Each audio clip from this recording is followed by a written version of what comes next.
graça do nosso Senhor Jesus Cristo esteja com cada um de nós.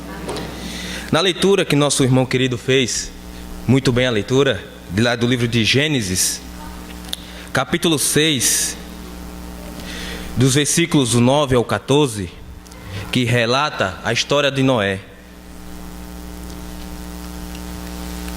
Antes da gente iniciar a mensagem, vamos fazer uma oração ao nosso Deus. Querido Deus, Pai querido, te agradecemos pela essa oportunidade que agora vamos, meu Pai, aprender um pouco, meu Pai, com essas tuas palavras. Que nesse momento, meu Pai, que vai ser conduzido, não seja eu mesmo que venha falar o que eu acho, mas o que o Senhor nos determina a fazer e colocar em prática. Tudo que o Senhor nos ensina, que está aqui nas Escrituras, meu Pai. E no nome santo e amado do nosso Senhor Jesus Cristo é que nós oramos e agradecemos. Amém. A gente viu a história de Noé, um homem íntegro, justo, perante o povo da sua época. Noé, com certeza, obedecia o Senhor. A própria palavra do Senhor comprova que ele obedeceu tudo que o Senhor tinha ordenado para ele ser feito. Naquela época a gente vê que várias pessoas estavam se desviando do caminho do Senhor. O único que estava íntegro, um homem justo, que vivia sempre no caminho do Senhor, era só Noé.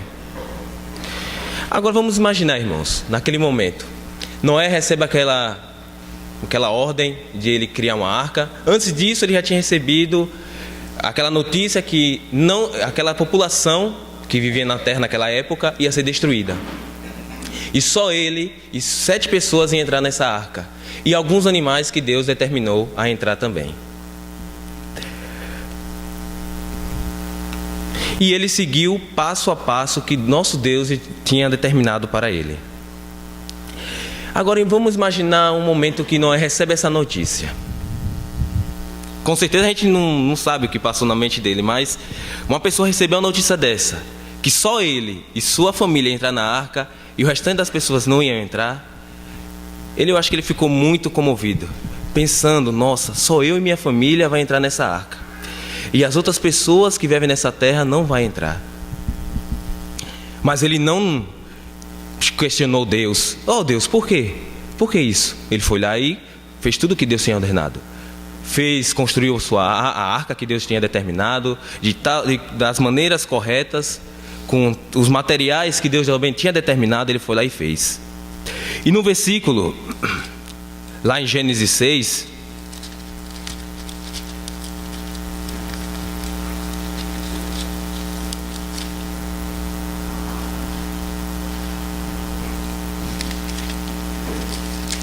Noé, a própria palavra comprova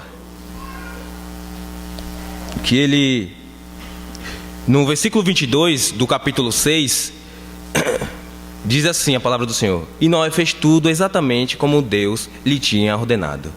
Ele fez tudo o que Deus mandou ele fazer. Ele não pensou em outra maneira de dizer, não, Senhor, e as outras pessoas não vai ter oportunidade de ser salvas? Ele também não sabia quanto tempo ia durar essa construção dessa arca. Ele sabia que tinha que fazer essa arca. Não sabia que dia ia chegar o dilúvio. Agora imagine, naquela época não chovia na terra. E um dilúvio chega assim de repente. E o homem, ele creu. Ele acreditou nas palavras do Senhor Deus. E se a gente for observar, depois do dilúvio, será que as pessoas ainda andaram no caminho do Senhor, como Deus determina? Seguindo corretamente os desígnios do Senhor? Claro que não. As pessoas se desviaram novamente. Depois da povoação, depois que Noé, o dilúvio a água tinha voltado ao seu determinado lugar, e a terra apareceu, depois foi povoada novamente a terra.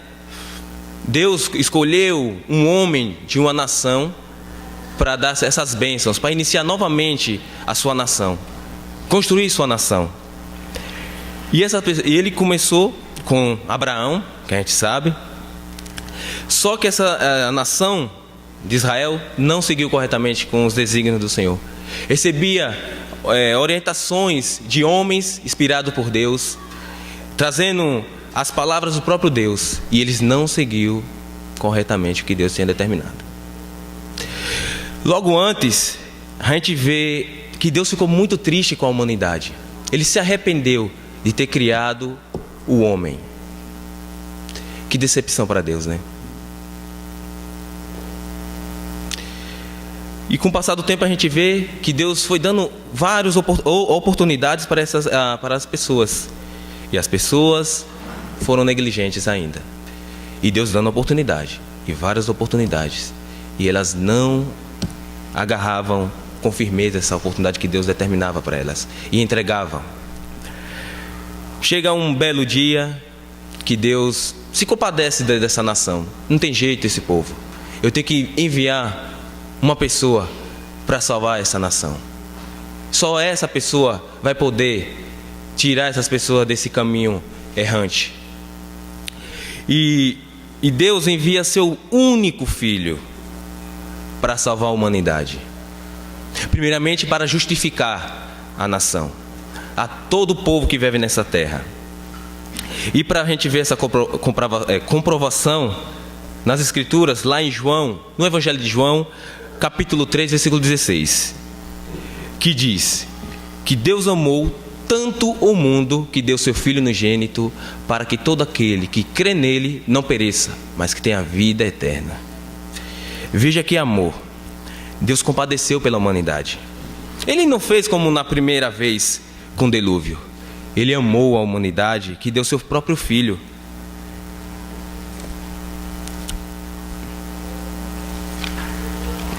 E Deus demonstra a sua vontade para a humanidade. Vejamos lá em João, capítulo 6, no Evangelho de João, capítulo 6, versículos do 25 ao 39. Mas vamos ver alguns versículos desses.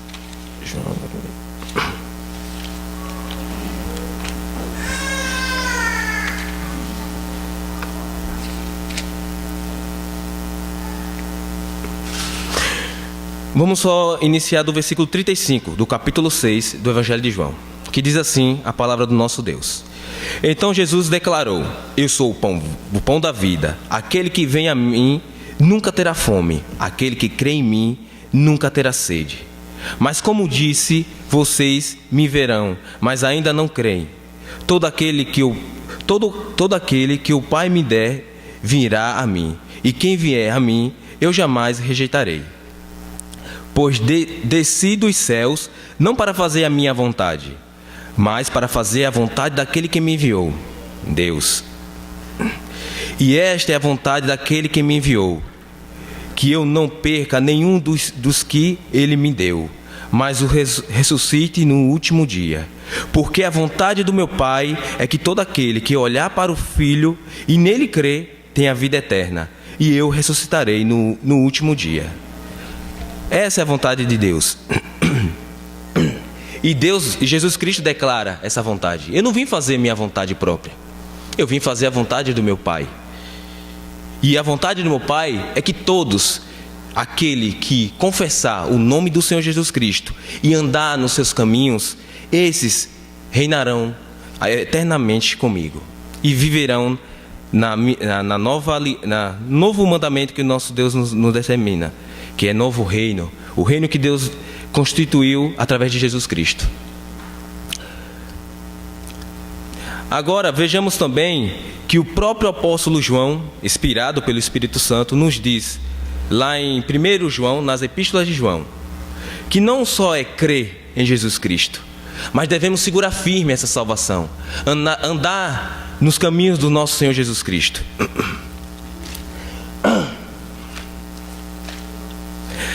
1 João, capítulo 2, versículo do 4 ao 6.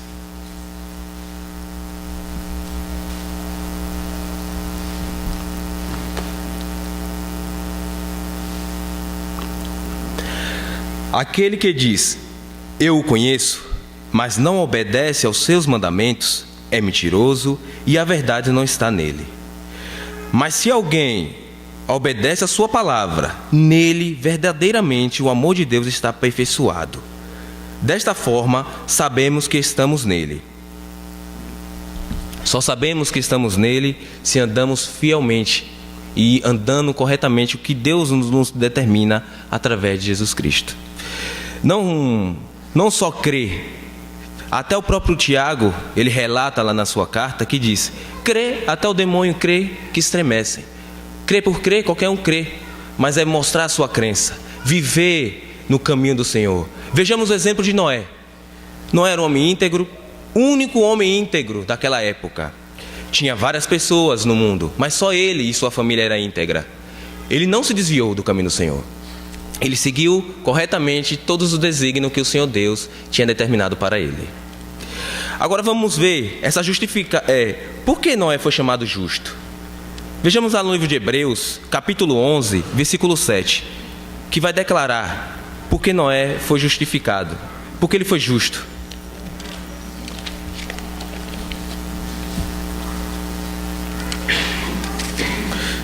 Não foi através de suas obras, ou porque ele era um homem, ou ele é honesto, nossa, ele é perfeito. Não, sua fé. Pela fé, Noé, quando avisado a respeito das coisas que ainda não se viam, movido por santo temor, construiu uma arca para salvar sua família. Por meio da fé, ele condenou o mundo e tornou-se herdeiro da justiça, que é segundo a fé. Então, através da fé, Noé foi justificado e foi chamado homem justo perante ao Senhor. Agora vamos ver a conclusão dessa mensagem, irmãos. Vejamos o papel de Jesus Cristo. Jesus Cristo é o nosso construtor de uma nova arca. Ele construiu essa arca e essa oportunidade dessa arca é para todos. Não só para 8 pessoas como naquela primeira arca. Deus, através de Jesus Cristo, construiu essa arca para colocar todas as pessoas que vivem nesse mundo. Mas cabe a cada uma dessas pessoas reconhecer esse privilégio e aceitar o nosso Deus como nosso Salvador. E não só isso, e segurar firme essa salvação, não deixar a gente deixar um pezinho fora da arca, mas o corpo todo dentro dessa arca. E que em nossas vidas vamos lembrar desses exemplos como o de Noé, e esse exemplo maior de todos, que é o nosso Senhor Jesus Cristo, que ele diz: vamos imitar o nosso Deus, vamos seguir os seus passos. Como lá nas cartas, o próprio João, ele descreve: se eu conheço as palavras do Senhor, eu tenho que seguir fielmente o que Deus determina a mim mesmo. E que a gente leve essa mensagem, essa motivação que estamos recebendo da palavra do nosso Deus para nossas vidas a cada dia. E não só para nós mesmos, mas transmitir para as outras pessoas também ouvir essa salvação que foi concedida a cada um de nós. Amém. O Senhor seja louvado.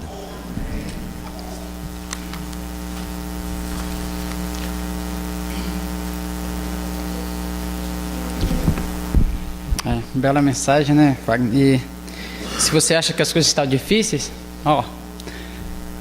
né, segura na mão de Deus.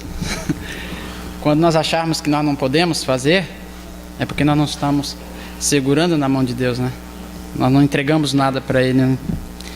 Queremos vencer por nós mesmos, aí fica difícil mesmo.